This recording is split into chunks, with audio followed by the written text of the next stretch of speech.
Hi and welcome to this oil-free brinjal curry recipe. When I told our team we're going to be making Yennegai but without Yenne, they were like, then what are you going to call it? Gai curry? So that's what we're going to be making today.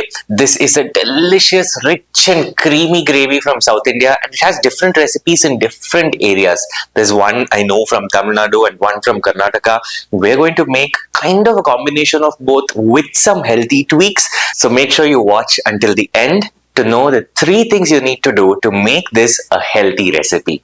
Number one is, of course, making it without oil, and let's start with that part. For the Yennegai gravy, you need tomato, onion and brinjal. For the masala, you need roasted gram or chana dal, dhania powder or coriander seeds, black pepper, methi seeds, cinnamon, red chili powder or red chilies, and turmeric powder. Then for the masala in gravy, you need garlic, ginger, kokum or tamarind. This is optional. Peanut butter, I got mine from Sampurna Ahara. You can get it there as well, or you can make your own. Miso paste or salt, and finally coriander leaves. First thing we're going to do is prepare the spice mix. So we'll be roasting the spices without using any oil, which means I just take the same vessel that I always use, put it on the stove and don't put oil in it. Put the spices, heat it up and they will get roasted. What you'll need to remember is don't put it on a high flame. Keep it on sim or medium high, and that will make sure that the spices don't get burnt. Shall we get started?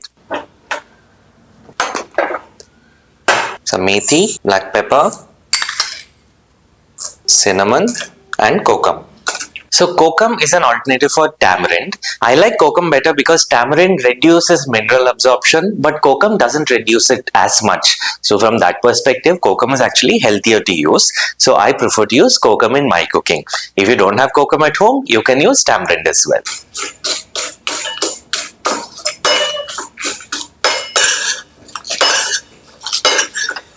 Methi started turning brown and it's time to switch off.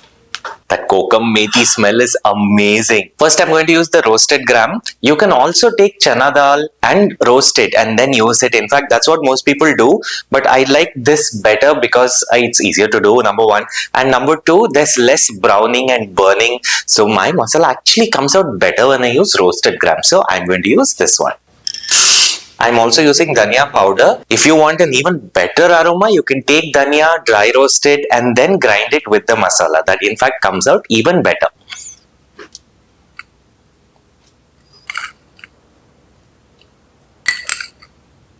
Chili powder. And finally our spices. I'm also going to add turmeric powder to it because this is the king of spices. It's the healthiest one, so I like to add it as often as possible in all my masalas.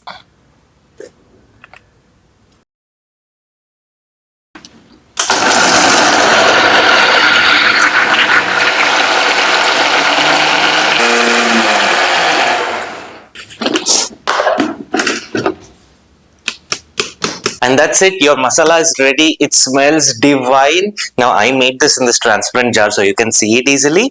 But if you make it in your small chutney jar or the masala jar, it works out a lot better and comes out quicker. Now let's use this masala and get to making our dish. For the gravy, tomatoes, onion, ginger, garlic, and to make this gravy rich without using oil, I'm going to use peanut butter. I got this from Sampurna Ahara because it's a single ingredient. It has only peanuts in it. You can get it from there as well, or you can make your own at home. Just mildly roast peanuts and grind them in the mixie till they become a smooth paste. That's all there is to it. Add some water and grind.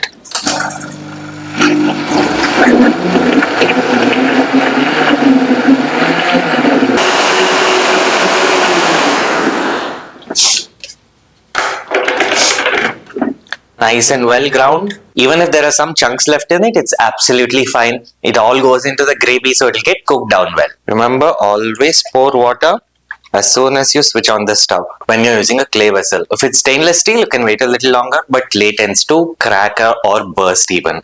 You can use a stainless steel kadai, absolutely no problem. I'm using a clay one because it's easier to make oil-free dishes in this. And now, while the water is getting hot, let's make our gravy. The water has become hot. I'm going to add my gravy to it. Now we add the masala we made. Give it a good mix.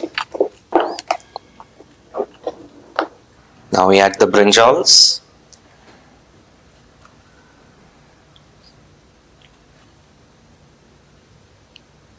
And that's it. Now comes the difficult part. You have to wait for 10-15 minutes for the whole thing to get cooked. That's all. If you added a little extra water like I have, you can leave it open. In case you find that the water is too less, then just put a plate to cover it. Depending on the water quantity, you can decide whether you want to cook it open or closed. The important swap we made so far is instead of using oil, we have used peanut butter. So 10 minutes done, gravy is fully cooked. Let's check it out. Nicely thickened up.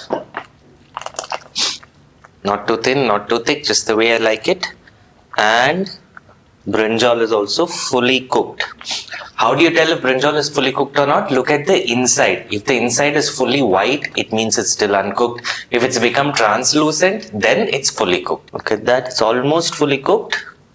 It needs a few more minutes to boil. Now for the last two ingredients of our recipe, number one is miso paste. So miso is a healthier alternative for salt. It contains soya beans and salt, and the soya bean protects you from the harmful effects of salt.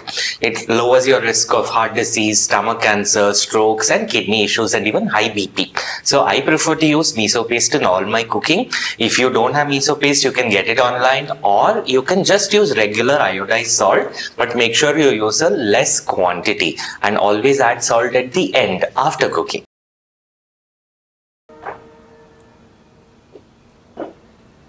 And finally, coriander leaves to garnish. And that's how you make Yennegai without Yenne. Oil-free brinjal curry, which is a Karnataka special dish, especially in North Karnataka. So shall we try it, see how it's come out?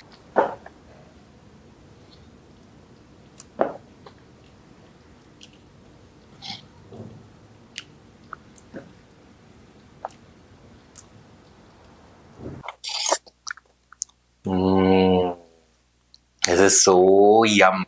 Those flavors are fantastic. I think that masala, homemade masala, completely changes it to the next level. You must try it.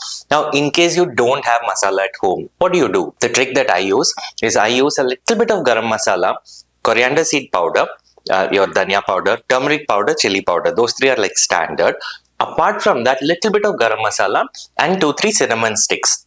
If you just add it whole into the gravy, then it gets a somewhat similar flavor to the masala that we made now. But if you're able to make this masala at home, nothing like it. This beats everything. So 3 things we did to make this a healthier recipe. Number 1 is we skipped oil and we added peanut butter with water-based cooking methods. Number 2, we prepared a homemade oil-free masala. You can buy it from the shop also, but make sure that it's using only wholesome ingredients. Number 3, we used miso paste instead of salt, and we added the salty flavor at the end of cooking, so you need less to give you more taste. You can use this gravy as a side dish for rice, chapati, rotis, idli, dosa, pretty much anything that you want. It's so yummy and it's so versatile. It goes with a wide range of different dishes. So try it out at home. Let me know how you and your family enjoyed it. If you have any questions, put it in the comments and we'll be happy to answer it for you. Thank you for watching this video. I'm Dr. Ishwar, and I hope that this Yennegai recipe helps you eat healthy and tasty food today. Be blessed.